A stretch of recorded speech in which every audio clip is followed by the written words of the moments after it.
और भाई चेयरमैन साहब, पूरे एसएससी की माँ मैंने एक कर दिया आपने तो। ठीक है। तो सभी कैंडिडेट से निवेदन है कि कल रामलीला मैदान पर ज़रूर पहुँचें। एक प्रोटेस्ट ऑर्गेनाइज हो रहा है एसएससी के जो काले कारनामे हैं उसके खिलाफ।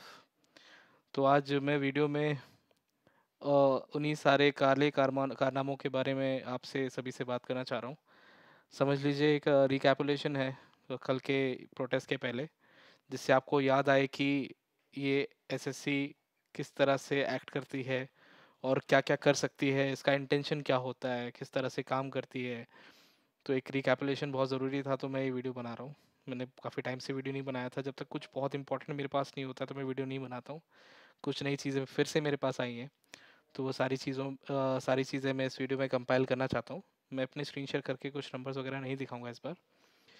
तो आई थिंक शुरुआत करनी चाहिए एसएससी सीजीएल 2023 के केस से। तो आई थिंक ये जो टाइमलाइन है वो 23 से स्टार्ट होती है, अभी जो कल रैली होने वाली है उसके लिए। 2023 में एसएससी क्या करती है कि फाइनल आंसर की में आंसर चेंज कर देती है। बच्चों को उससे आपत्ति होती है कि गलत आंसर्स को फाइनल आंसर की में चेंज करके मार्क कर देते हैं। 7 क्वेश्चंस को लेकर बच्चे कोर्ट जाते हैं। हाई कोर्ट से जजमेंट आ जाता है कि हाँ भाई क्वेश्चंस में गड़बड़ थे। एक क्वेश्चन के कारण बोलते हैं कि चलो उसका रिजल्ट रिवाइज कर दो।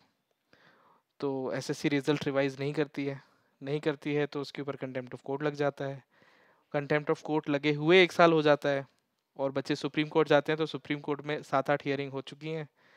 रीसेंट आई थिंक कल एक हियरिंग थी, तो उसमें हम एसएससी का जो केस था बच्चों का, वो इसलिए नहीं सुना जाता सुप्रीम कोर्ट में क्योंकि जज बोल देता कि यार हमारे पास और भी बहुत मैटर पड़े हैं, ये कोई मैटर वैटर थोड़ी है इंपॉर्टेंट। मतलब बच्चों का फ्यूचर कोई भी इंपॉर्टेंस सुप्रीम कोर्ट के लिए नहीं रखता है। मुझे तो खैर ये बहुत ही ज़्यादा अजीब लगा। एकदम ही ऐसा लगा कि मतलब जज था क्या था जो भी है। मैं तो नहीं मानता इन सब चीज़ों में।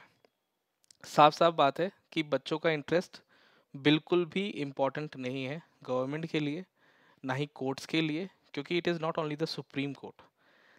24 के केस के बारे में अगर बात की जाए तो 24 के केस में दिल्ली कैट में अभिनेतन वर्सेस एसएससी का केस हुआ। कैट में गया, हमने बोला भाई इस बार 7 क्वेश्चंस नहीं, इस बार 22 क्वेश्चंस हैं जो चैलेंज्ड हुए हैं। 3 क्वेश्चंस ऐसे जिसके आंसर चेंज हो गए हैं, 19 क्वेश्चन ऐसे जिनको बोनस करके नंबर सबको बांट दिए गए। नंबर बांटने से हुआ क्या कि जो बच्चे हमारे नीचे थे, 40-40 नंबर नीचे थे, वो हमसे 30 नंबर ऊपर पहुंच गए। उनको उसके बाद उनका नॉर्मलाइजेशन का भी 35-40 नंबर का बेनिफिट मिला।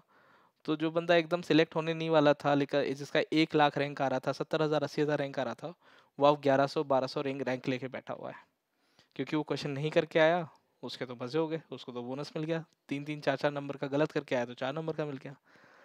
जब कैट के पास कोर्ट के पास केस जाता है तो कोर्ट एक किसी भी तरह की जो जुडिशियल बॉडी होती है उसके पास एक बेसिक ब्रेन तो होना चाहिए काम करने का। कैट दिल्ली ने जो हमारी एसएमई रिपोर्ट थी, सब्जेक्ट मैटर एक्सपर्ट की रिपोर्ट थी, जिसके जो बताती है कि भाई इस क्वेश्चन को पर्टिकुलर को आंसर चेंज करना चाहिए या बोनस देना चाहिए, वो एसएमई रिपोर्ट तक नहीं निकल पाई एसएससी से। मतलब एसएससी को आप ये नहीं बोल पाए कि यार एक बार एसएमई रिपोर्ट ही दिखा दो, हम चेक कर लेते हैं या इस पर डिबेट कर लेते हैं कि एक्चुअली कुछ डिबेटेबल है कि नहीं। आपने तो ये कह दिया कि हाँ एसएससी से बहुत सारी गड़बड़ियाँ हुई हैं, लेकिन कुछ बच्चों को रिलीफ तो नहीं मिला उस चीज़ से। मतलब कैंडिडेट्स इतना मेहनत करके एग्ज़ाम देता है, उसका इंटरेस्ट किसी भी तरीके से कुछ भी इंपॉर्टेंस नहीं रखता आपके लिए। ठीक है। और मतलब जब तक आपको कोई झोर ना दे, थप्पड़ ना मार दे, एक बार जब तक बच्चा कोई चेयरमैन को जाके ना, जब तक मुझे नहीं लगता कुछ सुधरने वाला है। एक आध कोई बच्चा जाके चेयरमैन को जूता वूता मार दे या चप्पल अप्पल मार दे, या तो मैं बोल रहा हूँ कि निपटा ही दे, तब तक मुझे नहीं लगता कि इन लोग के मतलब ये लोग जगेंगे। आप क्या चाहते हैं कि बच्चा क्या करे? बच्चा अपना एग्ज़ाम की प्रिपरेशन छोड़े? एग्ज़ाम का जो आंसर की आते हैं वो खाली आती है, एग्ज़ाम के आंसर की में कुछ है नहीं, जो क्वेश्चन था वो बदल दिया गया है पी बैक एंड से, और बच्चा जाके दिल्ली में आंदोलन करे, यही तो आप चाह रहे हैं। और फिर 24 के केस में इतना नहीं हो पाया कि कुल मिला के ऐसे में रिपोर्ट निकलवा लेते, पब्लिक कर देते कि भाई ये हमारा रीज़न था, ये हमने इस कारण से बोनस दिया, क्योंकि रीज़न देने के लिए कुछ उनके पास है नहीं, इसलिए वो पब्लिक नहीं कर रहे हैं। 25 की बात आई, 25 के एग्ज़ाम्स चालू हुए।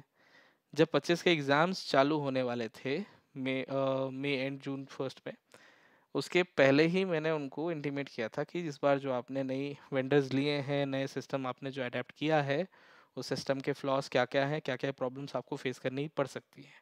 चेयरमैन को डायरेक्ट लिख कर भेजा था मैंने। उसके बाद भी उन्होंने कोई एक्शन नहीं लिया। जिस दिन पूरा एग्ज़ाम हो गया, मतलब कुल मिला के उसकी हालत ख़राब हो गई, सही वर्ड में भूल नहीं पा रहा हूँ। तो तब मैंने उनको बोला कि भाई मैंने देखो यही सही बात बोल रहा था, तब जाके वो चेयरमैन, क्या बोलूँ, नालायक आदमी, मेरी दी हुई रिसर्च को ललन टॉप में जाके बता रहा है कि भाई इस तरह से हमारा सिस्टम काम करता है। वो नल्ला आदमी प्रेस रिलीज करता है, ठीक है, प्रेस में जाके बोलता है कि हम एआई यूज़ करने वाले हैं। वही नालायक जाके ललन टॉप में बोल रहा है कि नहीं, आप ऐसा मत फैलाइए कि हम एआई यूज़ करके क्वेश्चन बना रहे हैं, जबकि वो प्रेस रिलीज अभी मेरे पास है जिसमें तुम्हारा डायलॉग है कि हम क्वेश्चन बनाएंगे एआई से। और जाके ललन टॉप पे बोल रहा है कि नहीं, आप गलत वलत मत फैलाइए, हम एआई से नहीं बना रहे, एसएमई से बना रहे हैं। तो लंड जब तुम्हारा एसएमई पेपर बना रहा है, तो तुम्हारा पेपर वर्जन कैसे हुआ? क्वेश्चन बैंक कोई ना कोई तो बना रहा है ना। और जो क्वेश्चन बैंक बनाने वाली कंपनी है वो पहली बार तो क्वेश्चन बैंक बना रही है, मतलब कोई बहुत बड़ा लाखों का तो बैंक होगा नहीं, 4 डिजिट का ही बैंक होगा ना, अभी अभी बनाया होगा ना। तो 4 डिजिट का बैंक लीक नहीं हो सकता। तुम उसे वर्जन पेपर कह रहे हो? दिमाग खराब है तुम्हारा? 1000 क्वेश्चन याद करना, 1000 क्वेश्चन की याद करना कोई बड़ी बात नहीं है। यहाँ 25-25 की जो किताबें होती हैं वो निपटा के बैठे हैं बच्चे, तुम बोल रहे हो वर्जन पेपर है तुम्हारा? दिमाग खराब है। इसके बाद जब एसएससी के जो बाकी पेपर्स है, सिलेक्शन फेज और स्टेनो सबका हो गया, जब हमने उनको बताया कि नहीं, ये हमने आपको पहले से बता के रखा था, ये सारी चीज़ें हो रखी हैं, उसके बाद उनका रिप्लाई आता है कि नहीं भाई चलो आपके जो पॉइंट्स हैं हम उसे कंसिडर करेंगे आगे कंप्लाइंस में। मेरे पास रिटर्न में पड़ा हुआ है, मेरे पास रिप्लाई। मुझे नहीं लगता किसी और के ग्रीवांस में वो रिप्लाई आया होगा कि नहीं आपने जो पॉइंट बोला उसको कंप्लाई किया जाएगा। उसके बाद कंप्लाई करने के लिए उन्होंने एसएससी फेज 13 को उन्होंने बोल दिया कि लिमिटेड बच्चों को हम लोग रीटेस्ट करवाएंगे। क्यों भाई, लिमिटेड बच्चों को क्यों करवाओगे? क्यों करवाओगे लिमिटेड बच्चे का? जो प्रपोर्शन है वो ज़्यादा नहीं है? मतलब तुम्हारा 25%, 20% या 15% भी प्रपोर्शन बच्चों का ज़्यादा नहीं है जिनका एग्ज़ाम बिगड़ा है? तुम्हें फिर नॉर्मलाइजेशन तुम लाके पूरा एग्ज़ाम की ऐसी मावेन कर दोगे? सारे बच्चों का पेपर नहीं करवाना चाहिए? मेरे साथ में तो बहुत सारे लोग हैं जो ग्रुप में जुड़े हुए हैं मेरे साथ, उनका तो किसी का पेपर नहीं हो रहा दोबारा। ये कौन से 55,000 या 59,000 बच्चे हैं जिनका तुम पेपर करवा रहे हो? मेरे साथ वालों का तो किसी को नहीं हो रहा री पेपर, री एग्ज़ाम, जो मेरे साथ आके जुड़े थे कि हमारा पेपर बिगड़ गया है। मुझे तो ये साथ वाले कोई नहीं दिख रहे। और ये बताओ कि जब इतना प्रोपोर्शन बिगड़ा तो पूरा एग्ज़ाम फिर से नहीं करवाना चाहिए? और जब सिलेक्शन फेज़ का करवा दिया, स्टेनो में जब तुमने और ज़्यादा हक दिया है, गलत क्वेश्चंस ला के डाल दिए हैं तुमने हर जगह पर, तुम्हारी आंसर की ठीक से लोड नहीं हो पा रही, तुम्हारी आंसर की कुछ और बोल रही, तुम्हारी वेबसाइट में जो चैलेंज हो रहा है वो कुछ और बोल रहा है, तुम्हारा पूरा एग्ज़ाम की ऐसी तैसी हो रखी है, उसकी उनकी बात नहीं सुनोगे? बच्चे आ रहे हैं तुम्हारे ऑफिस मिलने के लिए, तुम उनसे मिल नहीं सकते? जब खुद की गलती है कम से कम जाके बच्चों को बोल तो दो कि हम इस पे काम करेंगे। मिल नहीं सकते बच्चों से एक बार? 3-3 दिन बच्चे जाके बैठे हैं 4-4 के ग्रुप में कि मिल लो। थोड़े ज़्यादा बच्चे हो जाएंगे तुम उन पे लाठियाँ बरसा दोगे। दिमाग खराब है क्या तुम्हारा? तो ये सारी चीज़ें चल रही हैं। इस सब के बाद मैंने ऑलरेडी बच्चों को पहले से अवेयर बता रखा था कि ये लोग बैकएंड से क्वेश्चन चेंज करेंगे। अभी जो स्टेनो वाले बच्चे हैं मैं सबको ये बताना चाहता हूँ, जो जो आंसर की में आप गलतियाँ फेस कर रहे हो उसका एक ही रीज़न है, या पीछे बैकएंड से सफाई करना चालू कर चुके हैं क्वेश्चंस की, जिससे कि आगे आने वाले पेपरों में दिक्कत ना हो। बट इनको ये नहीं पता है कि जब रन टाइम पेपर बना रहे हैं तो रन टाइम में बैकएंड में चेंज कर दोगे तो आंसर की जो आपकी जनरेट होती है वो रन टाइम है, वो रन टाइम चेंज होती रहेगी। मैं तो ये दावा कर सकता हूँ कि अगर ये लोग रन टाइम चेंज कर रहे हैं, अगर अभी भी चेंज कर रहे होंगे, तो आप हर घंटे आंसर की चेंज डाउनलोड करो, उन क्वेश्चंस में चेंज होगा, हर घंटे आपका आंसर की अलग अलग आएगा। इतना इनको पता नहीं है। ये अपने आप को एआई यूज़ करने वाला बताते हैं, बेसिक टेक्निकल नॉलेज के बिना एग्ज़ाम करवाने बैठ चले गए हैं। जो कंपनी एग्ज़ाम करवा रही है, क्वेश्चंस वगैरह बना रही है, उनको कुछ एक्सपीरियंस ही नहीं है, कोई एक्सपीरियंस नहीं है, उनको ठेका दे दिया गया है। दिमाग ख़राब, पता नहीं क्या चीज़ करना चाह रहे हैं। पूरी मामन हो गई एसएससी की तो। ठीक है, अब कुल मिला के आखिरी चीज़ ये हो जाती है कि कल जाना क्यों ज़रूरी है? भाई कल जाना इसलिए ज़रूरी है ना, क्योंकि इस ये तो सारी चीज़ें हैं जो पब्लिकली पता है। इसके अलावा भी एसएससी बहुत सारी करप्ट प्रैक्टिसेस में लगी हुई है। जिन सेंटर्स पे आप एग्ज़ाम देने जा रहे हो जिसमें से कुछ सेंटर्स का मैं नाम बताऊंगा। गिटोबिथन सेंटर है कलकत्ता का, सेक्टर 62 सेंटर है दिल्ली का, उसके अलावा आरके डिजिटल सेंटर है जो कि सब जानते ही हैं, पवन गंगा सेंटर है। आपको पता है इन 4 सेंटर्स में खास बात क्या है? इंडिया के टॉप सिलेक्शंस देने वाला सेंटर है और सबसे ज़्यादा बेकार सेंटर्स है। गिटोबिटन जो सेंटर है टीसीएस का, उसमें इल्ज़ाम लगा हुआ है कि भाई वहाँ के जो टीसीएस के एम्प्लॉयज़ हैं वो वहाँ प्राइवेट जॉब्स के लिए ब्राइब्स लेते थे टीसीएस के एम्प्लॉयज़। आर के डिजिटल सेंटर में देखो, एक कन्फाइनमेंट हुआ था बच्चों का, बच्चों को बाहर नहीं जाने दे रहे थे, और वहाँ जो जितने सारे कांड हुए वो तो सबको पता ही है। पवन गंगा सेंटर के कांड आपको सबको पता ही है। सेक्टर 62 का कांड मैं बता देता हूँ। पूरे इंडिया के 35% सिलेक्शंस जो हैं पीडब्ल्यूडी अदर्स के सीजीएल 2024 के, वो एक ही सेंटर से आए हैं। मतलब सेंटर पूरे भारत में 200 हैं लगभग लगभग, एस्टिमेटेड 138 वैकेंसीज हैं टू बी प्रिसाइज।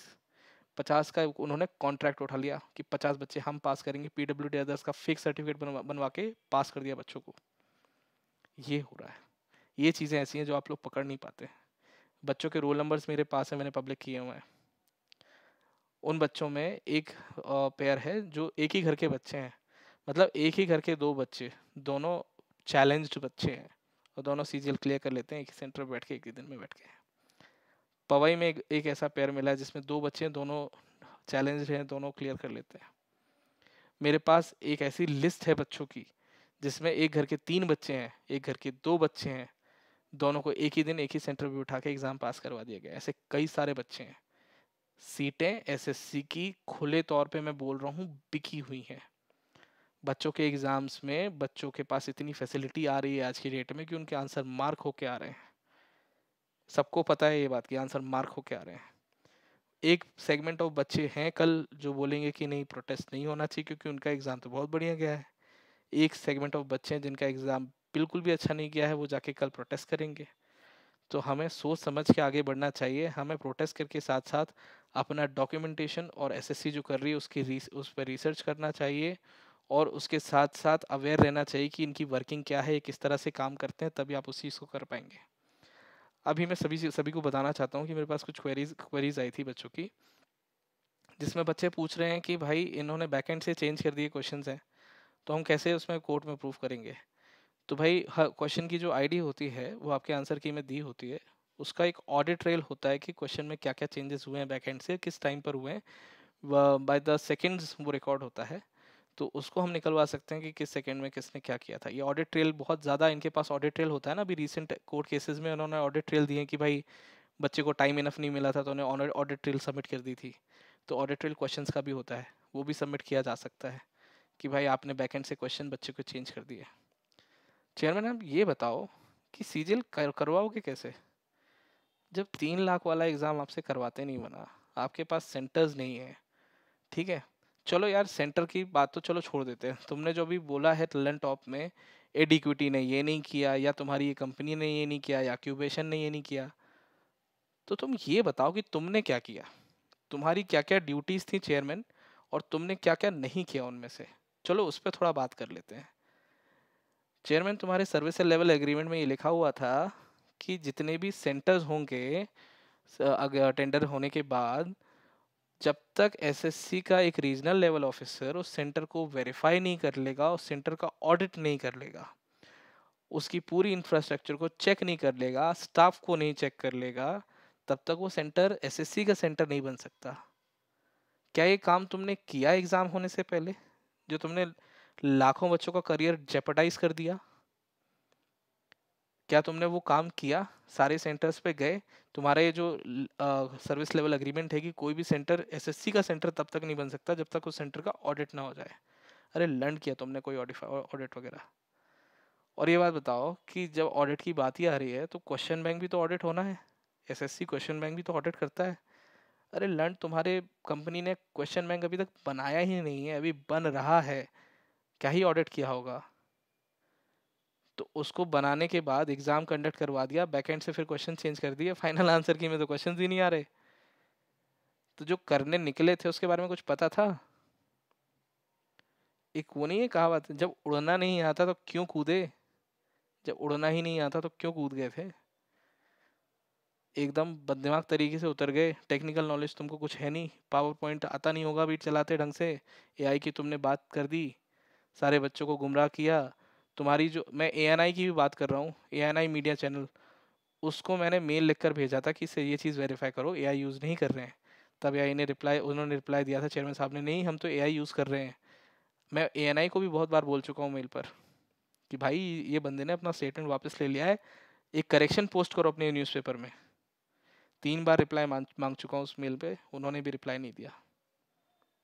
मतलब उनकी ड्यूटी है बेसिक कि यार अगर कोई करेक्शन आया है किसी स्टेटमेंट पे तो करेक्शन को छापो। तुम तो पहुंच गए थे एआई लेके कि बहुत बड़ा कुछ ट्रेंडिंग टॉपिक आ गया है, जब वो नहीं निकला तो उसको भी छापो ना कि कोई बात नहीं, नहीं था, थोड़े से करेक्शंस हो गए, करेक्ट कर दोगे अपनी किसी आर्टिकल को तो छोटे थोड़ी हो जाओगे। और नहीं कर रहे हो तो चूते तो लग ही रहे हो कि छाप दिया बिना रिसर्च के। ये काम होता है जर्नलिज्म, बिना किसी चीज़ की तय तक जाके उसको छाप देना जस्ट बिकॉज किसी ने बोला है, ये होता है जर्नलिज्म। कोई भी अपना काम ठीक से नहीं कर रहा है, कोई भी पार्टी अपना काम ठीक से नहीं कर रही है। एसएससी ने अपना काम ठीक से नहीं किया, बच्चों को पता नहीं ट्रैक्टर में भर के बाढ़ ग्रसित इलाके में बच्चों को एग्ज़ाम देने जाना पड़ा, बच्चे को बाउंसर ने मार दिया, बच्चे को कुल मिला के इलीगली कन्फाइन कर लिया गया इंदौर पे। आर के डिजिटल सेंटर में बच्चे प्रोटेस्ट कर रहे हैं एग्जामिनेशन के बाद, कंप्यूटर चलना बंद हो जाता है, माउस ठीक से काम नहीं करता है, 35-35% की पेमेंट पे भी एग्ज़ाम हो रहे हैं। तुमने किसी को कॉन्ट्रैक्ट दिया, उसने आगे किसी को कॉन्ट्रैक्ट दे दिया, छल क्या रहा है? तुम्हारी कोई रिस्पॉन्सिबिलिटी है कि नहीं? चेयरमैन तुम्हारी कोई रिस्पॉन्सिबिलिटी सच बताओ है कि नहीं कि तुम हर चीज़ दूसरे पे डाल दोगे? कुछ तो तुम्हारे ऊपर रिस्पॉन्सिबिलिटी होगी। टीचर्स जा रहे हैं, तुम उनको बोल रहे हो कि तुम कोई मतलब स्टेक होल्डर नहीं हो। मैं हूँ स्टेक होल्डर। बात करो ना आके सामने, एक बार बात तो करो आके सामने। मैं स्टेक होल्डर हूँ, सामने बैठा हूँ, मैंने जो फेस कर रहा हूँ पिछले एग्जाम में फेस किया है, अभी मेरे साथी जो फेस कर रहे हैं, एक बार हमसे आके बात तो करो। मिलने की हिम्मत नहीं है? चलो हिम्मत तो छोड़ो, तुम्हारी एग्जाम कंडक्ट करवाने की कोई औकात है? तुम्हारे पास कुछ रिसोर्सेज हैं? सब तो तुमने बिल्कुल कचरे में डाल दिया है। मैंने बात सही कही थी, बहुत टाइम पहले कही थी। मैंने कह दिया था कि चेयरमैन किसी स्कूल का टीचर बनने लायक नहीं है, इसको एसएससी का कार्य क्या बोले प्रभार दे दिया है। इसको स्कूल टीचिंग का भी एक्सपीरियंस नहीं है, मतलब स्कूल टीचिंग के लायक भी नहीं है, इसको कोई स्कूल का प्रिंसिपल ना बनाए, इसको एसएससी का चेयरमैन बना रखा है, बेसिक नॉलेज नहीं है उसे कि एग्जाम कंडक्ट करवाने की। तो मेरा तो सभी से यही अनुरोध है कि कल अगर रामलीला मैदान में सब लोग इकट्ठे हो रहे हैं तो इकट्ठे होइए, अपनी अपनी बात रखिए। इकट्ठे होने का मतलब ये नहीं कि कुछ हुड़दंग करना है।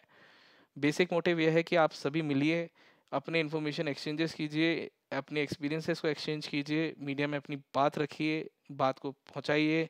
23 एक सीजीएल का भी मुद्दा है, 24 के तो सारे एग्जाम्स में कचरा किया था उन्होंने, बात नहीं उठी। हालांकि अगर देखा जाए तो जूनियर इंजीनियर जो जेई का एग्जाम होता है जूनियर इंजीनियर का, वो भी उन्होंने पूरी तरह से खराब कर दिया था, 16 क्वेश्चन बोनस दे दिए थे। उसकी तो आंसर की भी एकदम कचराई हुई है, मतलब कचरा, थू है उस आंसर की पे जो जेई की तुमने निकाली, थू। सारे आंसर्स गलत है जिनको तुमने बोनस किया है या आंसर चेंज किया है अपने बंदों को बैठाने के लिए। मतलब कितना गिर जाओगे? एकेडमिक्स की ऐसी तैसी कर रखी है तुम लोगों ने, एकेडमिक्स की मतलब इतनी बुरी हालत है एसएससी की तरफ से कि क्या बोला जाए। क्या क्या एसएमई है तुम्हारे, मतलब कितनी गाली दूं, कम पड़ जाती है थोड़ी। ठीक है, एसएससी सीजीएल में तुमने पूरी तरह से ऐसी तैसी कर दी पूरे पेपर की। ठीक है, अभी स्पेस 13 का कर दिया, स्टेनो को भी बर्बाद कर दिया। बच्चों को तुम ठीक से एग्जाम नहीं ले पा रहे, स्टेनो वालों बच्चों से तुम मिलना नहीं चाहते, सीजीएल के तुम्हारी करने की तुम्हारी हालत नहीं है। तुम कुल मिला के घर जाते हो, तुम्हारे बीवी बच्चे तुम्हारा चेहरा कैसे देखते हैं? उनको घिन नहीं आती तुमसे कि क्या आदमी एक जरा सा काम नहीं कर पा रहा? लोग बड़े बड़े मतलब छोटी छोटी कोचिंग्स के इतने अच्छे अच्छे पेपर करवा लेते हैं, उनका पेपर का लेवल देखो और तुम अपना देखो। इतनी रिसोर्सेज होने के बाद तुमसे कुछ नहीं हो रहा है, थू है तुम पे। और उसके बाद जब तुम टीचर्स जाके मिलने आते हैं तो उन्हें तुम कुल मिला के उनसे मिलने तो वाले नहीं हो। जब वो आएंगे कि नहीं हमें तो मिलना है, तो तुम उन पे लाठियां बरसाओगे, बच्चों पे लाठियां बरसाओगे, लाठी चार्ज करवाओगे। तो तुम्हें क्या लग रहा है, तुम कोई बहुत अच्छा काम कर रहे हो क्या? और तुमको क्या लगता है कि तुम कोई बहुत बड़ी डेजिग्नेशन पे हो क्या? किसी एक बच्चे का दिमाग फिर गया ना तो तुम्हें लपेट लेगा वो किसी दिन। तुम क्या चाहते हो कि बच्चे बागी बन जाएं? बच्चा आके तुम कोई कोई ना कोई उड़ा दे, तुम क्या चाहते हो? बच्चों की सुन नहीं सकते। बच्चा एक तैयारी कर रहा है अपना एग्जाम, बेसिक एग्जाम नहीं कंडक्ट करवा सकते। मैं कोई बहुत प्रिसाइज मांग नहीं कर रहा हूँ कि तुम्हें 90% पे हो, 99 पे पहुंचना है। तुम जीरो पे गिरते जा रहे हो। क्या चाह रहे हो कि देश कहाँ जाए? ठीक है, एक ही घर के सारे बच्चे तुम पास कर देते हो, एक ही सेंटर पे बिठा के पास कर देते हो, क्या चाह रहे हो? और जब हमने आरटीआई में डेटा मांगते हैं, आरटीआई की तो तुमने चोद रखी है तरीके से, एक भी आरटीआई का रिप्लाई तुमने ठीक से नहीं दिया है। ठीक से क्या, रिप्लाई नहीं देते ढंग से, ये नहीं है हमारे पास, ये नहीं है हमारे पास, ये नहीं है, ग्रीवांस डाले तो डिस्पोज ऑफ कर देते हो, प्रूफ नहीं है इनफ। तो क्या भाई कैमरा ले जाके रिकॉर्ड करके लाए क्या प्रूफ? कुछ चीज़ें कंसिडर नहीं कर सकते अगर मास में आ रही हैं तो। और ये जो कल प्रोटेस्ट होने वाला है, इसका रोना मत रोना कि बंदे प्रोटेस्ट कर रहे हैं, बंदे प्रोटेस्ट कर रहे हैं, तुम्हारे का अगर कारण कर रहे हैं। ये सिर्फ स्टेनो के पेपर में तुमने जो रिस्पांस नहीं दिया ना बच्चों को, उसके कारण हो रहा है। अगर तुम स्टेनो का पेपर बोल देते कि हाँ भाई बच्चों को फिर से करवा लेंगे, पेपर में भारी गलती हो गई है, मान लेते गलती को, तो ये कल का प्रोटेस्ट ही नहीं होता। कल अगर प्रोटेस्ट में कुछ भी होता है, चाहे किसी बच्चे को नुकसान होता है या तुमको नुकसान होता है या किसी चीज़ का नुकसान हो जाता है ना, उसके जिम्मेदार केवल तुम हो। कल अगर गलती से कुछ चीज़ें लाठी चार्ज होकर किसी बच्चे को कुछ नुकसान हो जाता है, चोट लग जाती है, उसके जिम्मेदार तुम हो। बच्चे इतना खर्चा कर रहे हैं, मेहनत करके वहां तक आ रहे हैं, रात को आके बैठ चुके हैं, कल भी बैठेंगे, टेंट लग रहा है, टीचर्स का पैसा खर्च हो रहा है, बच्चे इतना डिस्टेंस ट्रेवल कर रहे हैं, अपना समय बर्बाद कर रहे हैं तुम जैसे चूतिए के लिए। तो इसके जिम्मेदार तुम हो। जरा सा काम, अपनी जो जिम्मेदारी है ना वो ठीक से निभा ली होती तो आज ये दिन नहीं देखना पड़ता। और तुम तो मतलब क्या बोले, तुम्हारी हालत तो बहुत खराब होनी चाहिए थी। तुमको तो हटा देना चाहिए चेयरमैन की पोजीशन से। मतलब सबसे सिंपल सॉल्यूशन तो मुझे यही दिख रहा है कि तुमको हटा दिया जाए। क्या ही डिसीजन मेकर हो तुम। एक एग्जाम ढंग से कंडक्ट करवा लो सीजीएल का, स्टेनो का फिर से करवा लो, फेज 13 का भी फिर से करवा लो, सीजीएल की एसएमई रिपोर्ट निकाल दो जिसपे हम डिस्कशन कर सकें, कोर्ट में कम से कम मेरे केस का जवाब दे दो, जवाब दे दो मेरे केस का। ठीक है, इतना ही क्या फट रही है, जवाब दे दो ना। इतना रिसोर्स नहीं कि वहाँ एक वकील भेज पा रहे हो। जबलपुर तक वकील भेजा लेकिन कोर्ट में नहीं भेजा लास्ट हियरिंग में।